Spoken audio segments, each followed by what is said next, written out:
This is the STS-119 interview with pilot Dominic Anthony Tony Antonelli. Talk to me about the educational and professional steps you took to get to NASA. Yeah, most important, part staying in school.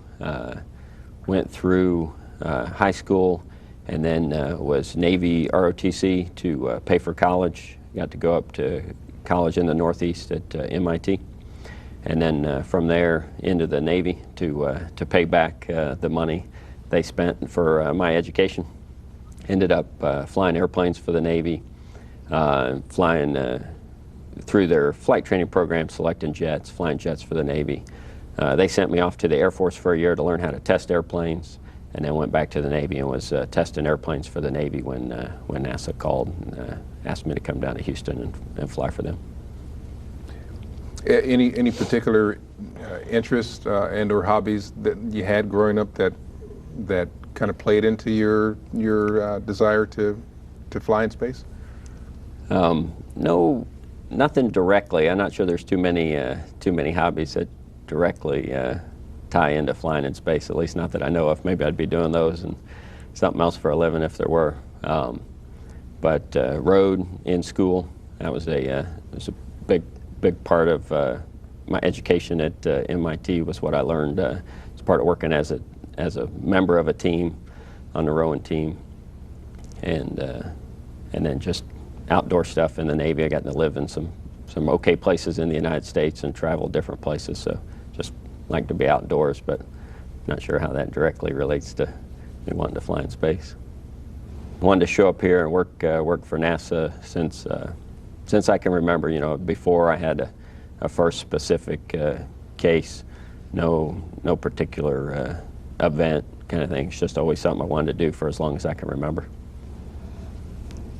Did I read correctly in your bio that you're a NASCAR fan? I am a bit of a NASCAR fan. Again, I think part of that's upbringing in North Carolina. It's I think not that it's exclusive there now. When I was growing up, it wasn't quite as popular across the country as it is today. Now probably there's NASCAR fans all over the country, but it was a little bit smaller when I was growing up. Have you ever gotten the chance to get behind the wheel of a stock car? No, I haven't. I'm still waiting my chance. I've had a couple of almost opportunities. They have the sign up and drive kind of thing, and the price tag for them is still just a little bit out of my price range. What do you think would be a bigger kick, or would they be similar kicks, the driving a stock car or a shuttle launch? Well, I'm still waiting for my first shuttle launch, and I'm guessing that's going to be the thrill of a lifetime. I do test drive all the rental cars that I get access to about their limits, but so I think the NASCAR would be pretty good, but I don't think it would quite be what the shuttle launch is going to be like. Okay. Talk about your hometown, what it was like growing up there, and how that influenced what you've become and what you've accomplished. Yeah, I moved around a little bit growing up. So went to elementary school on the south side of Indianapolis in a suburb town, Greenwood. We ended up moving to North Carolina, so I went to junior high and high school in North Carolina. Kind of middle-sized towns, not rural, not big city. Nothing specific about those towns that I think are different from growing up anywhere else in the United States. Just the same kind of values that I think are important in the city and out in the country is, hey, work hard, study hard, do your best at whatever you're going to, put your mind to doing. What or who was it that helped you realize the value of education in getting to where you want to go? Yeah, that one has a pretty clear answer. That was my mother. Whenever I was growing up and complaining about how things were in our house or our part of the town, it was always, hey, when it's your turn, you stay in school, you do well in school, you get a good job, and then you can have it the way you want it when you grow up. So she was always pushing education.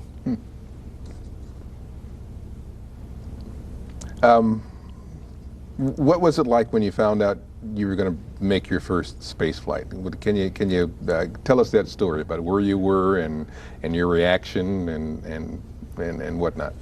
Yeah, of course it was exciting, but there's always other circumstances. I was away. The office had sent me over to California. We have a simulator out there in California where we practice landing the shuttle. I was sent there for 2 weeks to help run the simulator for the 2 weeks that folks from the office were coming through to train. So I'd gotten a voicemail while I was briefing for that simulator to call back to the office, call back, say, hey, you want to fly on the next shuttle flight that's being assigned. Of course, that's still 5 or 6 out from actually flying. So we thought we were about a year out from launching when we got the call. Yeah, that'd be great. Who else is on the crew? Okay, got to go. And then, you got about 30 seconds to enjoy it, and then you're right back in the simulator continuing to work. In those 30 seconds, I took a couple of those to say woohoo, and then called my wife real quick and said, hey, we just got assigned and got to go. Love you, got to go. And then right back to work. But then we've had a year as part of our training for it to sink in a little bit more. Yeah, and now that it has sunk in and you've had some time to kind of chew on it a little bit, and launch is fast approaching, well, what are your feelings now? More of the same. It's exciting. That's what we come here to do. It took a little while getting here, and then took a little while getting assigned and working the way up the ladder to be next. But pretty exciting, ready to go. Okay. Yeah, you mentioned your mom being a big influence with education. One of the things that NASA likes to do, is setting out to do, is to inspire the next generation of space explorers. How do you think is the best way for NASA to do that? What would you suggest? Yeah, just sharing what we're doing. I've gotten the opportunity to go through a few schools since I've been here, and I can tell you that the young folks that I run into at the schools are already excited and inspired, and they're ready to go. They think you can go into any second grade class, and they'll tell you with 100% certainty, we're going to Mars. For us that are in the business of making it happen, it's just a matter of getting out of their way, getting done what we can get done, getting out of their way, because they're going. So they're already inspired. From our standpoint, we just have to make, make it possible to show them what we're doing now, show them it's exciting. Of course, as a second grader, you don't understand exactly all of the challenges of making it happen. Hopefully we can solve some of those so that when they're here doing that job, there's nothing standing in their way. What has it been like working with these crewmates as you've trained for this mission? What kind of relationships have developed, and what's stuck out in your mind so far? I think you'll see as you'll interview us. We're 7 pretty different individuals, but a great crew. Couldn't be happier. I think that's probably the most important part of being assigned to a space mission is who are the other 6 folks that you're flying with, and got really lucky, and those other 6 guys are just fantastic and great teammates.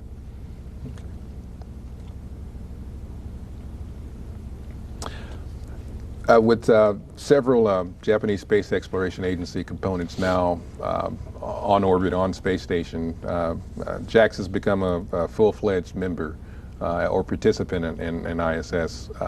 Now, your crew will be taking as part of the crew Koichi Wakata up to be the first long-duration space flight participant or member of ISS for JAXA. What's it like to have a hand in making that milestone happen? Yeah, first on a personal note, it'll be sad to close the hatch and leave Koichi on the other side. He's been training with us for the year, and just a fantastic guy, and feel like you're leaving part of the team behind when you close those hatches. But big picture, that's what he's supposed to be doing. That's where his work is. I know JAXA will be very excited to have their first long duration crew member up there and doing work for Japan. So it'll be exciting just to play a small part in it.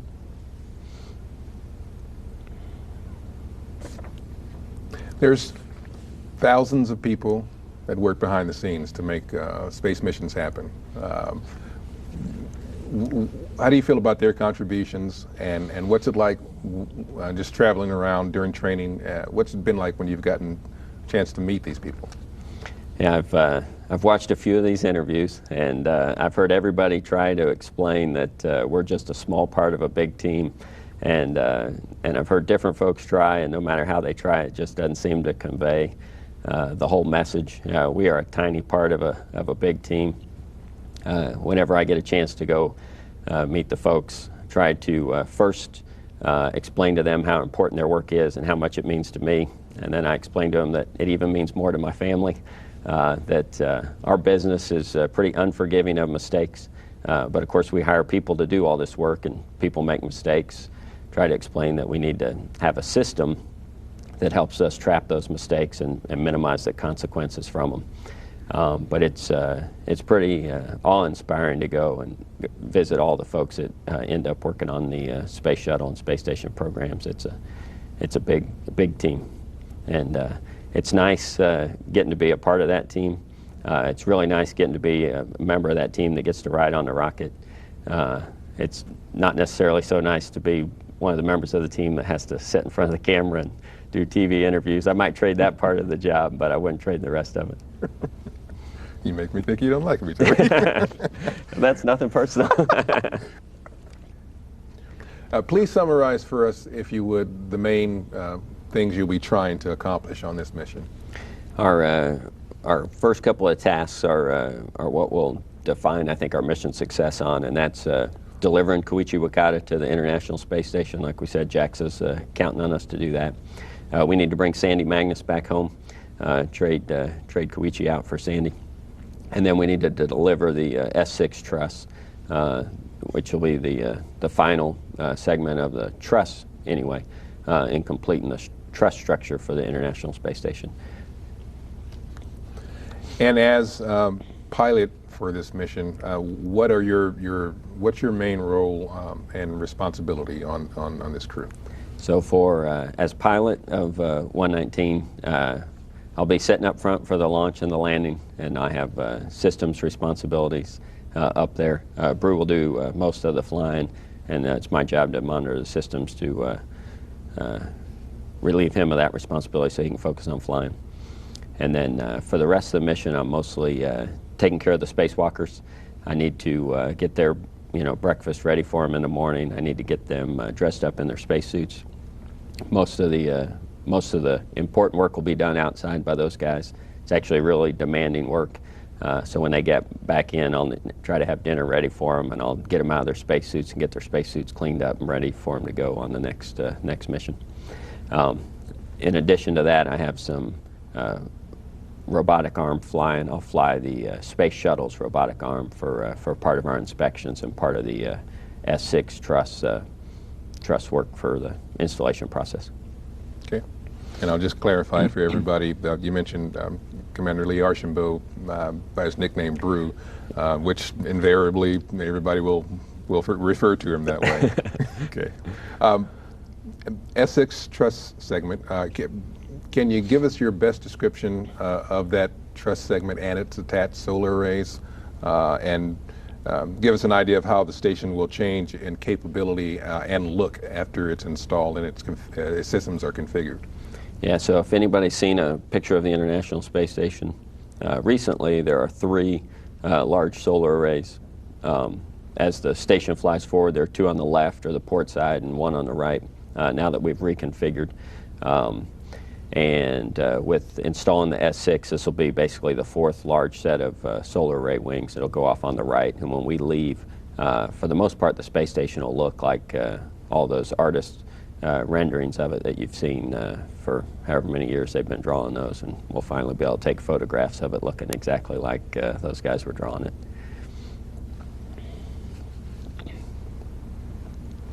How would you characterize the work that the STS-126 crew did on the starboard side solar alpha rotary joint, and how that's impacted the relevance of your mission? Yeah, I have been busy training for STS-119, so I haven't been down deep in the engineering details of their work. I know they've replaced a lot of the trundle bearing assemblies or the bearings that the solar array rotary joint runs on, and they've also lubricated the race rings, and that the data came back that the vibration data that they were experiencing before was much reduced. Basically just what you've read in the paper. I don't know much more than that. An incredible feat, something that wasn't designed into the system. It was found out about as we're building the space station, and engineers on the ground, part of the big team that you mentioned before, working together to come up with a solution and going and flying 126 and implementing that solution. Time will tell how long it'll last, if we need to go out and redo their work in 10, 20, 30 years, or if we'll be on to some other fix by then. But pretty impressive work. For us, the S6 solar array will be outboard of that starboard rotary joint. So to get the most bang for the buck, if you will, out of S6, we need that rotary joint to continue to rotate so we can track the sun and produce electricity. On flight day 1, you'll launch onboard Discovery and then configure and check out systems for your stay in space. Then on flight day 2, you'll do a limited inspection of the shuttle's exterior. Can you tell us how that's going to happen, how that inspection is going to happen? And the inspection has become somewhat standard now after return to flight. We had one mission where we had left the boom, which is the long arm with the sensors on it onboard station. So one of the missions didn't do theirs on flight day 2, but it's pretty much been standard. We'll use the shuttle robotic arm. We'll grab this boom out of the shuttle's payload bay. It's got sensors on the end, and we'll use those sensors to scan the leading edge and the nose area of the space shuttle to make sure we didn't withstand any damage from ascent. The next day is the first of several very busy days for both the shuttle crew and the crew on board ISS. Tell us about the activities planned for rendezvous and docking, and highlight what you'll be doing for those activities. So Brew and I will get up in the morning. We have several burns to do as we get into what basically a nominal rendezvous profile, depending on what day we launch and the phasing of the space station. So Brew and I will be up front. We'll run through several burns. Once we get to about a rev behind the space station, or about 90 minutes out, Brew will transition to the aft cockpit where he'll fly the space shuttle. I'll stay up front, basically just monitoring the systems and working through the procedures, kind of quarterbacking the crew through all of the procedures that need to be accomplished, and basically just relieving Brew of that responsibility so he can focus on flying the space shuttle. Okay. And at some point, is there more to it than that? Tell us about some of the maneuvers and stuff you'll do. Yeah. So when we'll show up again, kind of standard after return to flight. We'll show up 600 feet below the space station. We'll basically flip the Space Shuttle Discovery. That'll give an opportunity for the folks on the space station, Spanky and Sandy, to take pictures of all the tile, because on our Flight Day 2 inspection, we'll look at the leading edge and the nose, but we won't look at most of the tile area. And we'll do that with cameras with 400, 800 millimeter zoom lenses, so they'll take pictures of our tile as we flip. When we finish the flip from 600 feet, then we'll drive out in front of the space station, probably around 350 feet. Again, Brew will be doing all of this flying, and then Brew will fly us in from in front of the space station into docking from the front, what we call the V-bar, or basically the direction the space station's flying. So we'll get out in front of them and just slow down until we dock.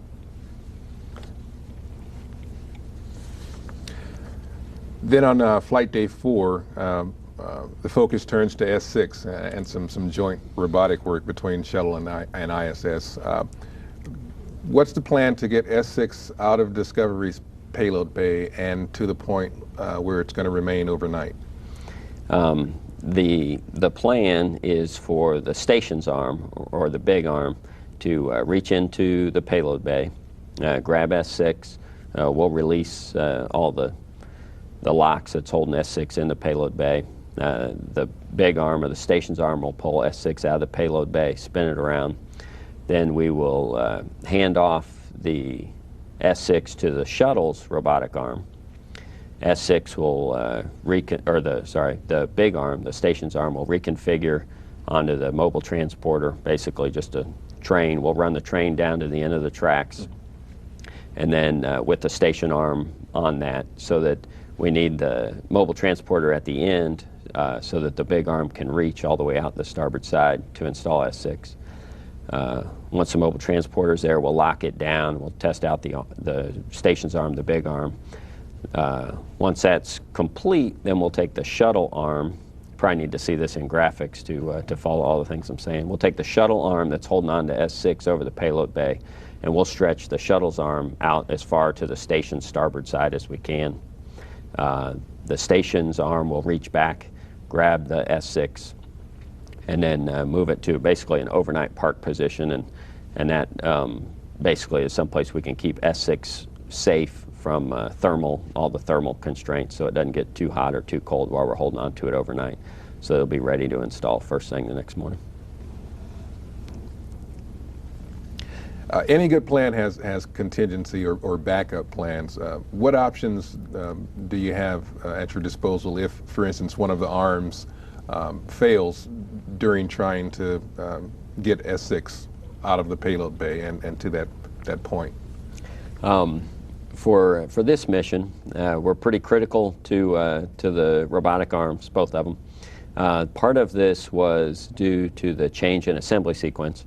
Originally, we were going to build all the truss, have all 4 of the solar array wings deployed, and then bring up Node 2 and the international partners modules. Of course, we lost Columbia. We had a bunch of changes. One of the changes was rearranging the manifest, and so now we have the Japanese modules already on station, and so we cannot physically reach with the shuttle's robotic arm into the payload bay to grab S6 and pull S6 out of the shuttle's payload bay. That's why we're having the station's arm reach in and pull it out and hand it to us, and then we'll hand it back.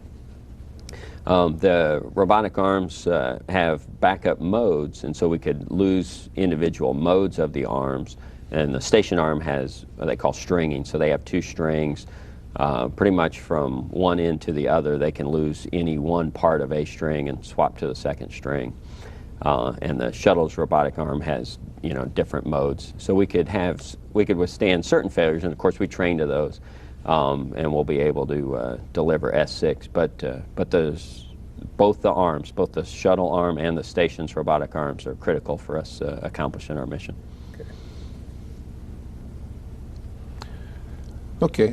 The schedule continues the next day with the first spacewalk of the mission, which is all about getting S6 into position and eventually installed. Tell us about how that's going to happen. We'll send Swanee and Ricky outside. We'll get them dressed. John will be flying the station robotic arm with S6. Where he left it overnight, he'll get up early and get it to about 1.5 meters away from docking to S5 or mating to. Swanee and Ricky will go outside, run out there at the end of S5, and basically talk John in to docking S6 to S5. Basically, John will be flying the robotic arm, and Swanee and Ricky will be giving him directions on how to fly it in so that S6 mates with S5. And then it comes down to just simple bolting. So they both have basically electric drills. Of course, at NASA we call them PGTs, and they'll be out there bolting the thing together. Okay, so S6 gets installed, and you make the necessary power and data connections. And then you eventually move on to other stuff on EVA-1. What else happens on that EVA? Yeah, connecting the power and the data sounds a lot easier than it really is. And of course, we have to be sure that S6 is really attached. So Swanee and Ricky will spend a fair amount of time doing that. And then the rest, the only reason we've got S6 out there is to deploy the solar array wings. And so the solar array blankets have to be bolted down, folded up and bolted down. So partly bolted down to withstand the G's of launch, and then also folded up to fit in the shuttle's payload bay. So it's a lot of unbolting and undoing, unfolding, and deploying. The solar array boxes are folded up and bolted down, and the gimbals that the solar array blankets are on are also folded up and bolted down, and so there'll be a lot of unbolting and unfolding. In addition, there's a radiator out there. The process of generating the electricity and running those electronics generate heat, so there's another radiator that's out there to expel that heat, and that also needs to be unbolted and unfolded. Ends up being a full day's work. Sure.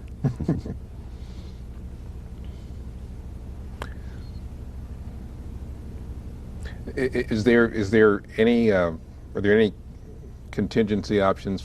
For instance, if the blanket boxes get stuck or don't unfold all the way. I mean, if something goes wrong during that procedure. There are, but and Swanee and Ricky train those as spacewalkers, and Joe will be inside as our IV, our quarterback of the mission, of the spacewalk part of the mission. And so they train all the things we've thought of, but of course that's not going to be the contingency we have.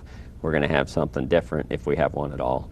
And so our contingencies are essentially the other three EVAs.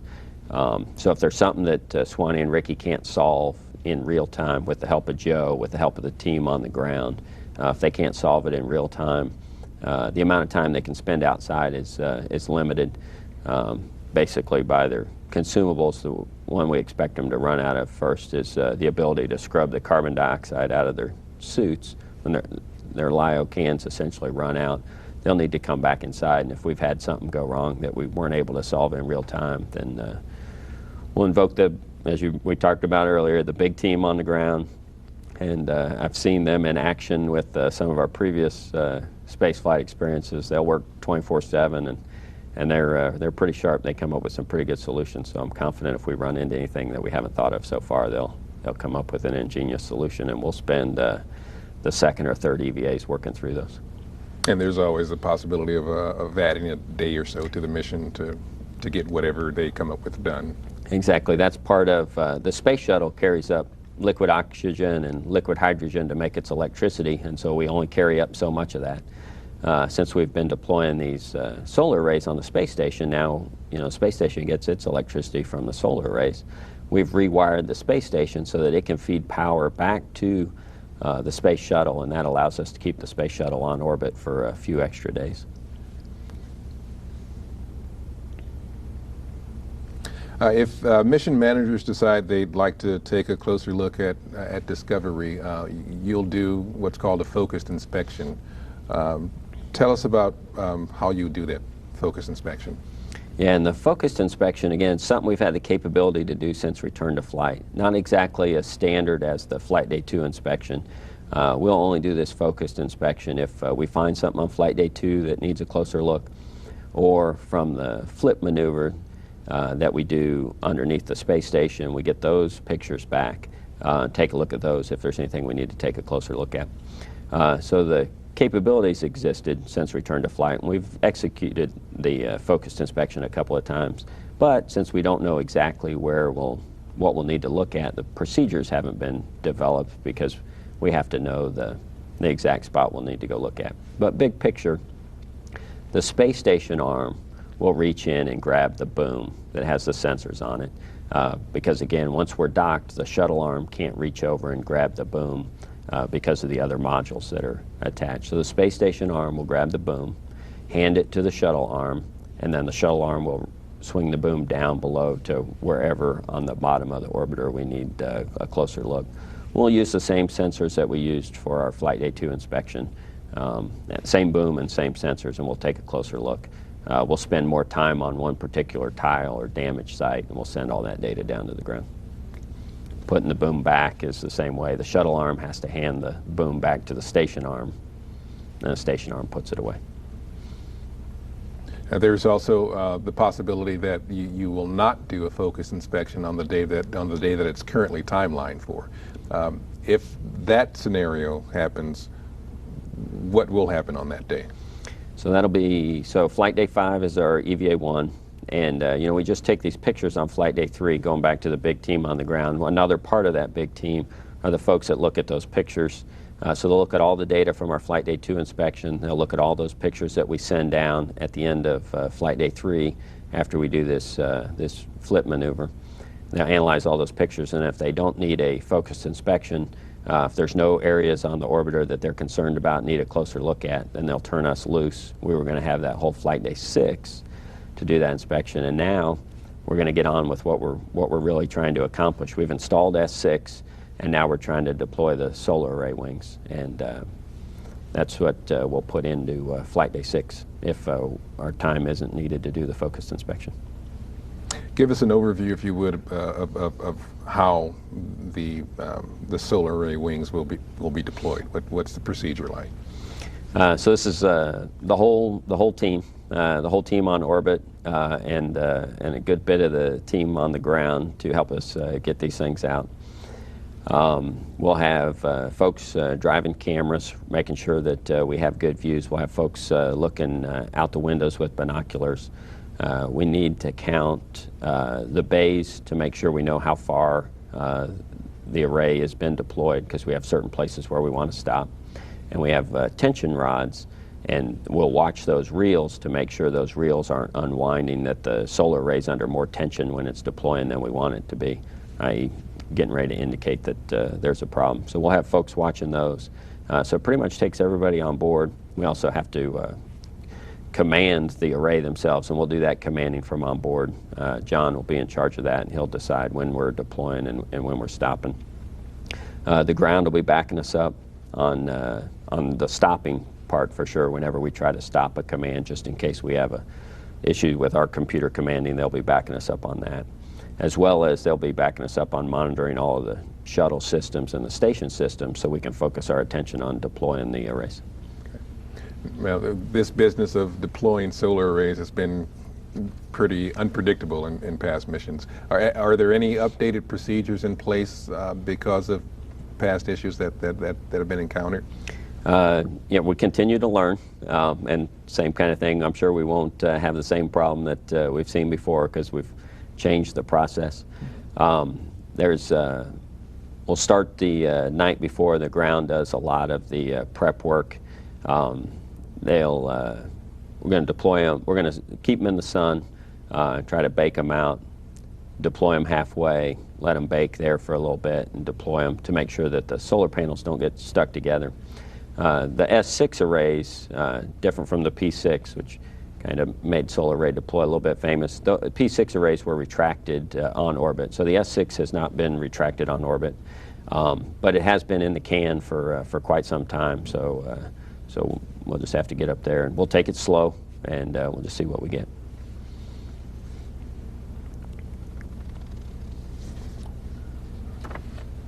Okay.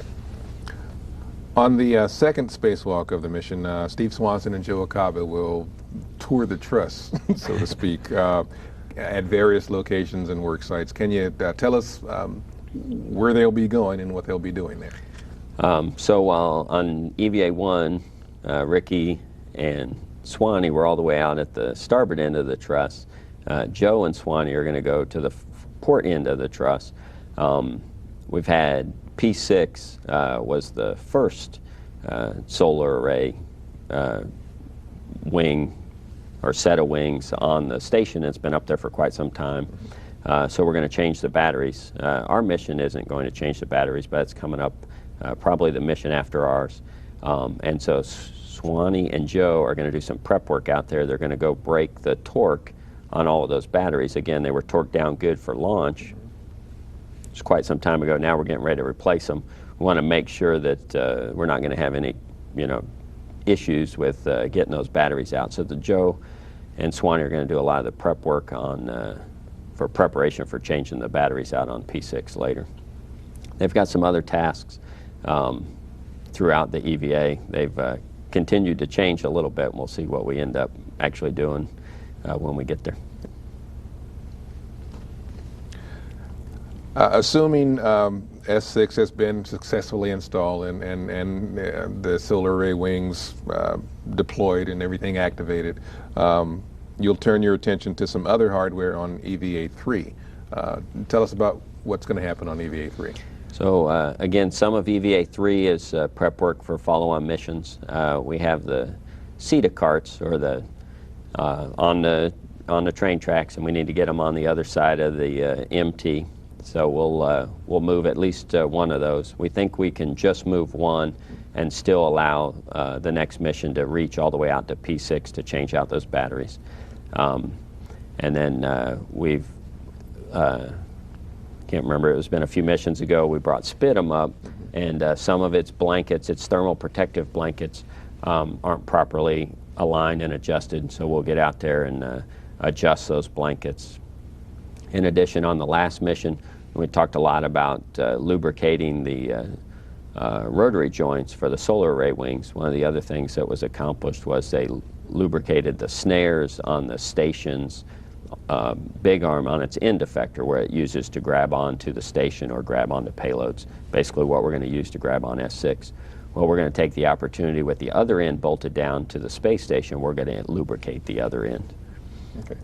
And just to clarify for everybody, you use the acronym SPIDM, and that's the Special Purpose Dexterous Manipulator. Yes, thank you.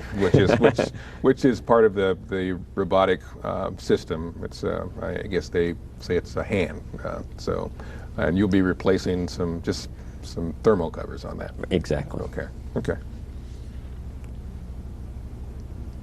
Okay. And what's the plan for the fourth and final scheduled spacewalk of the mission? That's a good question. The $64,000 question. What had been for a little while in our EVA-2, so on the fourth space mission, it will be back to Swanee and Ricky, and I think they will primarily be deploying some PAS and UCAS, basically attachment hardware on the truss, the big truss, not just S6, that had been folded up for launch to fit in the payload bay. They will be unfolding some of that, and it basically allows attach hardware for various payloads that will be able to fly up in the future. After your work on ISS is done, you and your crewmates will depart, and you'll pull away from space station to do a fly around, and you'll get your first big views of space station with a fully built-out truss and all of its solar arrays. How do you think you'll feel knowing that what you've just done in those previous days is going to allow space station to do more for more people and really put it in motion to reach its full capability? I'll be very excited. First, because I'll get to get my first crack at flying the space shuttle, which is kind of what I'm in the business to do. So I'm really looking forward to the undocking and separation and the whole fly around. Getting to take pictures of the space station back to symmetric. Brew and Swanee made it symmetric on their previous space shuttle mission when they brought up S3, S4, and then other crews have unbalanced it. So we'll put it back and get pictures now for the first time, looking actual photographs, looking like how the artists have been drawing it for so many years. As far as the extra capability and getting on with what we're designing and building the space station for, like I talked about before, you go into any second grade class and they know without a doubt that we're going to Mars. For those of us that are actually in the business, we have to get bogged down with a lot more of the details. I think from where I sit, there's a lot we don't know, and that we certainly can figure out if we put our minds to it and put forth the right amount of effort. Some of that we need to do on the ground, and we can do on the ground, and some of it we can't. We just have to go up there and work hard up there in space to be able to solve the problems. In some cases, to uncover the problems, and then work hard to solve them.